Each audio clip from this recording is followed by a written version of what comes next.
Fans de Ludo, bienvenue en Renard Ludique. J'espère que vous pétez tous la forme, c'est Jolan et on va parler aujourd'hui de Dig Up Adventures. Donc on sera ici sur un jeu de cartes, un jeu de collection pour 2 à 4 joueurs et avec des parties plutôt rapides d'une vingtaine, trentaine de minutes. Mi-aventurier, mi-mineur, votre but sera d'explorer les souterrains pour récupérer un maximum de pierres précieuses de votre couleur. Pour cela, vous allez devoir bien sûr creuser, donc jouer des cartes pierres précieuses dans votre mine, les révéler, les échanger de place et jouer des cartes événements depuis votre main pour activer leurs effets, qui vous permettent de vous rapprocher petit à petit de la victoire. Allez, voyons comment préparer sa mine. Mais avant toute chose, si vous n'êtes pas encore abonné, n'hésitez pas à le faire. Vous pouvez également cliquer sur la petite cloche pour être notifié des futures vidéos et vous pouvez lâcher votre plus beau pouce bleu, car ça nous fait plaisir. Et sur ce, c'est parti. Alors, pour la mise en place, chaque joueur va récupérer une carte pierre précieuse d'une couleur. Ça va être la couleur que vous allez devoir essayer de collectionner. Mais attention, si vous jouez à 3 joueurs, vous allez retirer une couleur, et 2 couleurs si vous jouez à 2. Ensuite, il faudra mélanger les cartes pierres précieuses, les squelettes et les idoles, et vous allez en distribuer 9 faces cachées à chaque joueur. Vous allez former après votre mine qui sera un carré de 3 x 3, et vous allez révéler la carte centrale. On mélange au paquet les cartes récentes, donc qui sont les cartes événements pour constituer la pioche finale, et chaque joueur va terminer en piochant 3 cartes. Et là, vous êtes prêt à vous lancer dans l'aventure.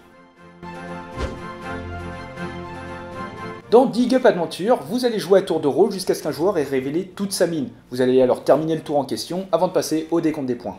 Un tour de jeu va être décomposé en 3 phases. Vous aurez tout d'abord une phase où vous allez jouer des cartes de votre main, vous aurez une phase de défausse avant de terminer avec une phase de pioche. Ça sera ensuite au joueur suivant de jouer. Alors, lors de la première phase, vous allez pouvoir jouer jusqu'à 2 cartes de votre main. Et les cartes, il faut savoir qu'il y en a 3 types. Vous avez tout d'abord les cartes pierres précieuses. Vous allez choisir l'une des cartes de votre mine et venir la remplacer par la carte de votre main que vous allez jouer face visible. L'ancienne carte retombe tout simplement dans votre main. Si la carte pierre est de votre couleur, vous pourrez la placer dans n'importe quelle position de votre mine. Mais dans le cas contraire, vous devrez la placer sur la position de votre mine qui correspond à la valeur de la carte. La mine va suivre un ordre croissant de gauche à droite et de haut en bas. Vous pourrez également jouer des cartes aventure où vous appliquerez tout simplement son effet. Et enfin, vous avez les cartes idoles et squelettes où vous pourrez remplacer n'importe quelle carte de votre mine. Une fois vos cartes jouées, vous allez pouvoir défausser autant de cartes de votre main que vous le souhaitez. Mais par contre, si vous avez plus de 3 cartes, vous devrez en défausser jusqu'à en avoir 3.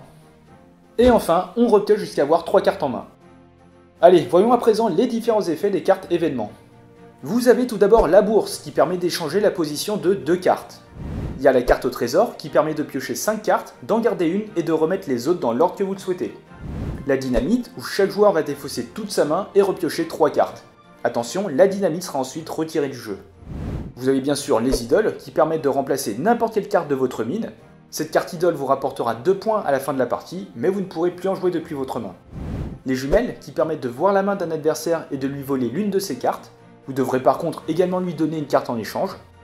Le squelette qui permet de remplacer n'importe quelle carte de votre mine, mais qui vous rapportera aucun point en fin de partie. La pelle qui permet de retourner une carte de votre mine face visible. La pioche qui permet de récupérer n'importe quelle carte de la défausse. Vous devrez par contre vous défausser d'une carte de votre main. Le pont suspendu qui permet d'échanger une carte de votre mine contre une carte de la mine d'un autre joueur. Il n'est par contre pas possible de donner une carte de sa couleur ou de voler une carte de la couleur d'un adversaire. La rivière souterraine qui permet de piocher autant de cartes qu'il y a de joueurs plus 1. Ces cartes, vous allez les mettre au centre de la table et à tour de rôle, en commençant par vous, vous pourrez récupérer l'une de ces cartes. Et vous allez récupérer également la carte restante. Et enfin, la torche qui permet de regarder une carte de la mine de 2 joueurs différents, y compris vous. Et une fois que toutes les cartes de la mine d'un joueur sont révélées, on va terminer le tour en question avant de passer au décompte des points. Chaque joueur va alors éventuellement retourner toutes les cartes qui étaient encore face cachée et vous allez calculer votre score.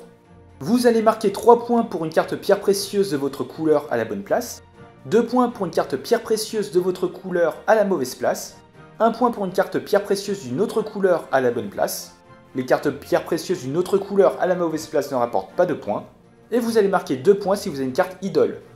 Et le joueur avec le plus de points remporte la partie. En cas d'égalité, c'est celui qui a le plus de cartes de sa couleur qui se suivent dans l'ordre qui l'emporte.